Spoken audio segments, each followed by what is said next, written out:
Assalamualaikum warahmatullahi wabarakatuh. Kembali lagi bersama saya Bevan Pramudito Hanggara. Kali ini saya akan menjelaskan materi tentang reportase. Materi ini berasal dari program studi dasar jurnalistik. Materi ini saya peroleh dari dosen saya, Bapak Heru Sudinta.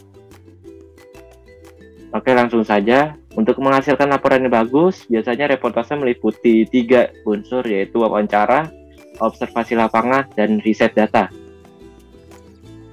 Jenis tulisan di media massa biasa dari tulisan jurnalistik terdiri dari fakta, opini, dan fakta sekaligus opini. Fakta ada berita straight news dan reportase. Lalu ada opini yang biasanya ada dari tajuk dan kolom. Yang ketiga ada fakta sekaligus opini. Biasanya ada artikel dan ilmiah populer. Sekarang saya akan menjelaskan tentang apa itu reportase. Reportase adalah pemberitaan, pelaporan, teknik pelaporan kejadian berdasarkan pengamatan atau sumber tulisan. Pengertian ini berasal dari Kamus Besar Bahasa Indonesia. Definisi-definisi dari reportase yang berasal dari Jacob Utama.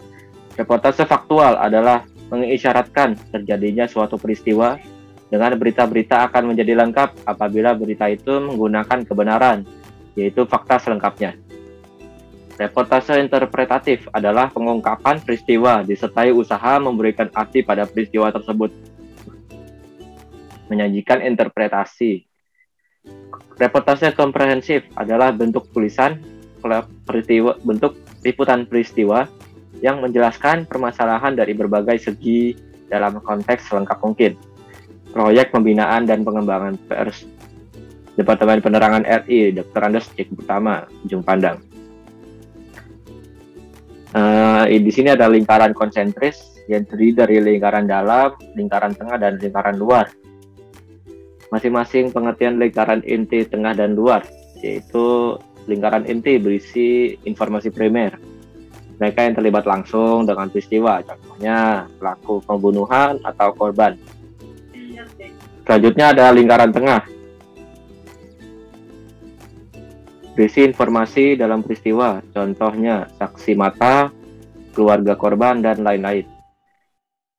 Yang tiga ada lingkaran luar, yang terdiri dari berisi informasi yang bersifat memperkaya liputan. Dapat berasal dari dokumen atau pendapat pakar. Contohnya ada pendapat kriminolog, dokumen terkait meningkatnya kasus kriminalitas. Langkah-langkah melakukan reportase. Yang pertama ada menentukan tema-tema yang akan diangkat atau diberitakan. Yang kedua ada penugasan. Yang ketiga ada tema menjadi pedoman untuk peliputan di lapangan. Yang selanjutnya ada menulis berita. Terus ada berita diedit, dikoreksi oleh redaktur. Dan yang terakhir berita siap disajikan. Persiapan-persiapan yang akan kita lakukan sebelum melakukan reportase meliputi yang pertama mengerti topik bahasan yang akan diliput. Dengan berburu sekunder sebelum terjun ke lapangan. Yang kedua ada menentukan sumber berita yang tepat. Yang ketiga membuat perencanaan liputan. Seperti kayak kita akan melakukan liputan waktu dan tempatnya. Yang selanjutnya ada perlengkapan reportase seperti alat tulis, alat rekam, suara atau gambar seperti kamera, mikrofon, buku, dokumen yang akan kita tulis saat melakukan reportase nantinya. Karakter yang perlu dikembangkan dalam melakukan reportase. Yang pertama, keingintahuan. Yang kedua, kepekaan atas fakta yang bisa dibuat berita menarik. Yang disebut dengan sense of news. Yang ketiga ada disiplin verifikasi. Seperti cek nama, isi, ejaan, angka, akurasi, dan kebenaran informasi. Selanjutnya ada alur penulisan reportase. Yang pertama ada ide, wacana, dan peristiwa. Yang kedua adalah menentukan tema. Yang ketiga ada buat judul yang menarik, judul laporan, peliputan, atau judul beritanya. Yang keempat maksudnya, membuat lead. Yang kelima ada mengurai tubuh, substansi atau pokok berita. Yang terakhir adalah melakukan penutup pada suatu beritanya.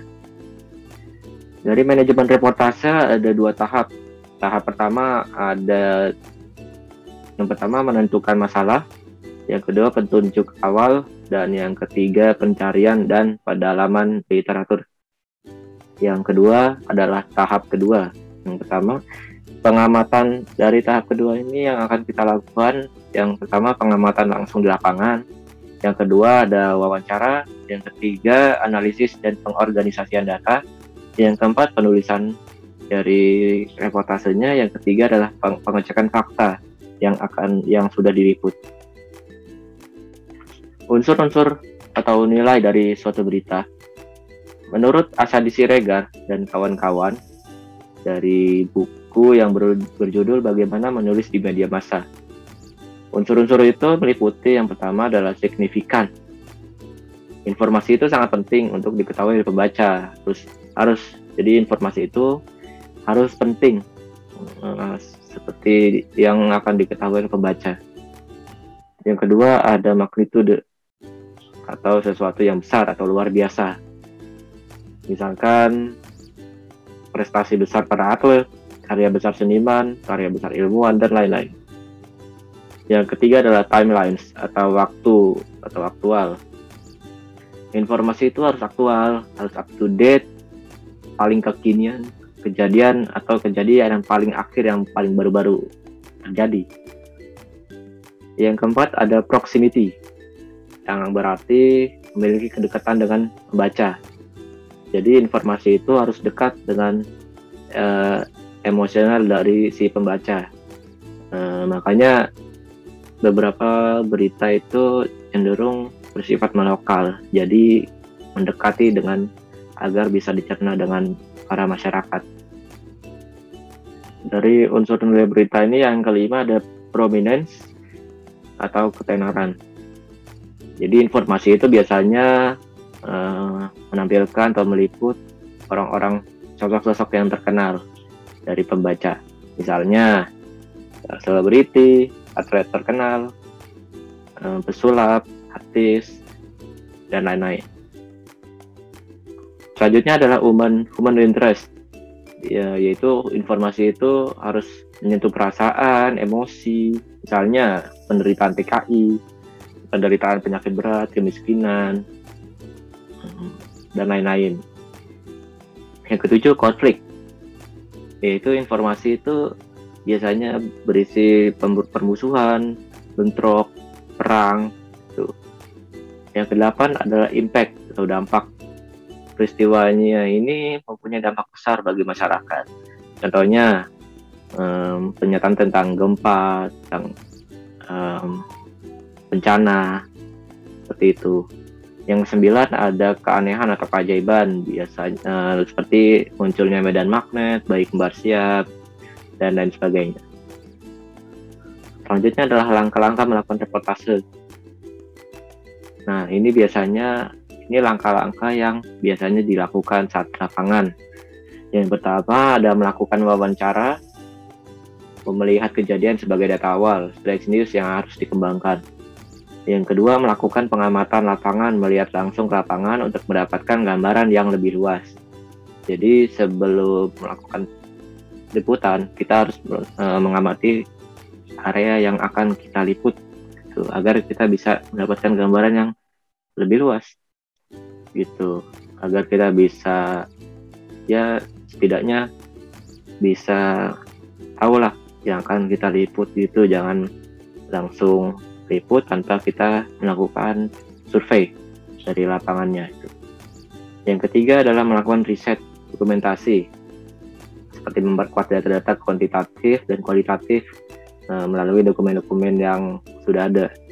Yang keempat adalah melakukan trik-trik penyamaran jika kesulitan dalam menembus sumber berita. Yang kelima adalah menggalang jaringan yang luas untuk memudahkan mencari informasi. Kebijakan umum dalam penulisan reportase itu ada pertama faktual.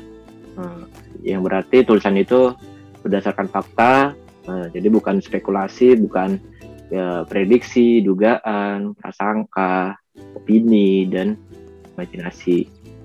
Yang kedua adalah akurasi.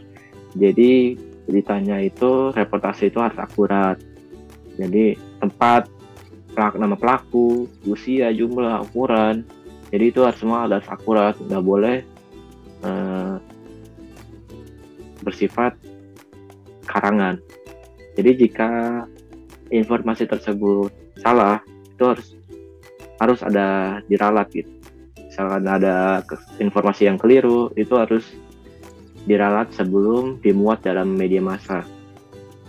Yang ketiga ada fairness atau adil. Jadi tulisan ini harus adil sesuai porsi dalam berita tersebut. Yang keempat adalah balance dan cover both side. Jadi dalam penulisan berita itu harus seimbang dari segi kualitatif. Jadi informasi itu harus memuat dari kedua belah pihak. Selanjutnya ada imparsial. Jadi tulisan informasi itu tidak memihak dari beberapa kubu atau pihak. Jika menyangkut kedua belah pihak yang sedang bersengketa atau berselisih, maka informasi tersebut tidak boleh memihak pada salah satu kubu. Yang keenam ada proporsional.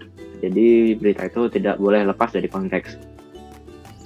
Jadi informasi itu nggak boleh membesarkan sesuatu yang kecil dan jangan mengabaikan sesuatu yang besar atau penting. Jadi faktanya itu semua informasi itu harus diungkapkan secara konteks, secara proporsional. Selanjutnya ada objektivitas. Jadi informasi itu apa adanya, jangan ditambahi dan jangan dikurangi. Terus informasi tersebut juga jangan sampai ada unsur kebencian, diskriminatif, dan merendahkan suatu pihak. Yang kedelapan ada check and recheck. Jadi informasi tersebut harus dilakukan cek, benar-benar dicek kebenarannya. Jadi nggak boleh ada simpang siur. Selanjutnya adalah informasi teknik penulisan reportase berita. Yang pertama, yang ada teknik penulisan berita ini terdiri dua pola. Yang pertama ada pola piramida dan yang kedua pola piramida terbalik. Pola piramida itu biasanya informasi ini dimulai dari unsur-unsur yang paling penting dulu. Jadi detailnya itu diletakkan di paling atas, lalu baru selanjutnya itu terdiri dari kronologi peristiwanya. Yang selanjutnya ada piramida terbalik. Nah, pola informasi tersebut ini biasanya dimulai dari yang tidak penting dulu.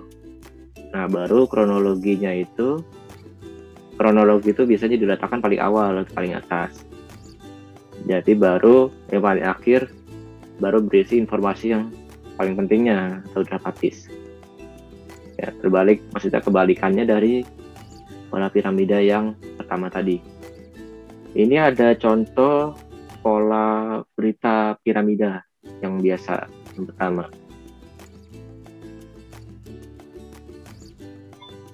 Nah, ini dimulai dari yang pertama itu dimulai dari yang paling penting dulu.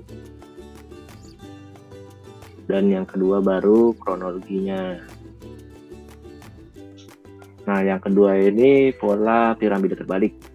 Nah, ini informasi ini dimulai dari kronologinya dari si peristiwanya. Nah, baru yang terakhir berisi informasi-informasi pentingnya atau ya klimaksnya. Sebagai catatan menulis reportase yang berbobot itu harus dikembangkan dari berbagai aspek yang dengan aspek misalnya dari pengembangan, dari LSM lingkungan, dari masyarakat, pemerintah, dan dokumentasi-dokumentasi tentang bahaya dampak pengeperasan bukit seperti banjir lumpur di Mangkang, Purwoyoso, dan sebagainya. Jadi harus dilihat juga aturan-aturan hukum yang terkait dengan pengeperasan bukit atau pembukaan lahan untuk perumahan, entah itu perda, keputusan materi, keputusan menteri, atau bahkan undang-undang.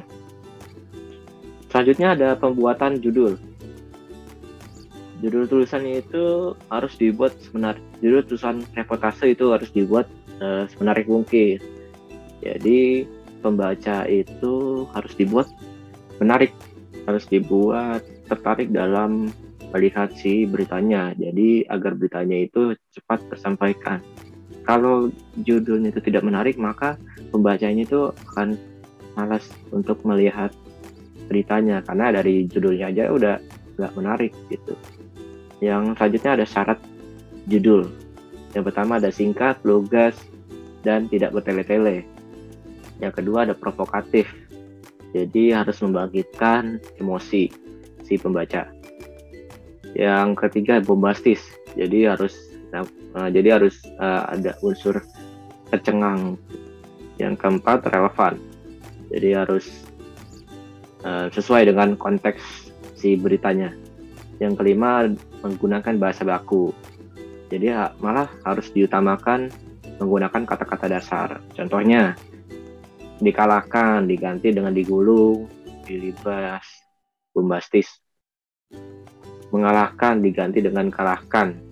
Ini singkat termasuknya. Tantang diganti dengan ganyang, umat. Nah, ini provokatif biasanya. Dan yang terakhir ditangkap, bukan dikelar. Nah, maksudnya ini perampok ditangkap polisi, bukan perampok dikelar polisi. Bahasa tulisan reportase. Nah, ini menurut Syarifuddin Yunus dari buku Jurnalistik Terapan. Ciri-ciri bahasa jurnalistik. Yang pertama ada sederhana. Jadi bahasanya itu dipilih kalimat kata-kata yang paling banyak diketahui oleh pembaca. Yang kedua ada singkat. Jadi bahasanya itu langsung ke pokok masalahnya. Jadi nggak boleh boros kata. Yang selanjutnya ada padat. Jadi bahasanya mengandung informasi menarik. Yang selanjutnya ada lugas. Jadi kalimatnya itu tidak ambigu, harus tegas. Jadi sesuai dengan makna yang akan dituju dalam berita tersebut. Yang selanjutnya ada jelas. Jadi mudah dipahami gitu oleh pembaca. Yang selanjutnya ada jernih. Jadi bahasanya itu harus jujur, tidak menyembunyikan sesuatu yang negatif. Jadi harus fakta. Nah, selanjutnya ada menarik. Bahasanya itu harus menarik, membangkitkan minat si pembaca. Yang selanjutnya demokratis.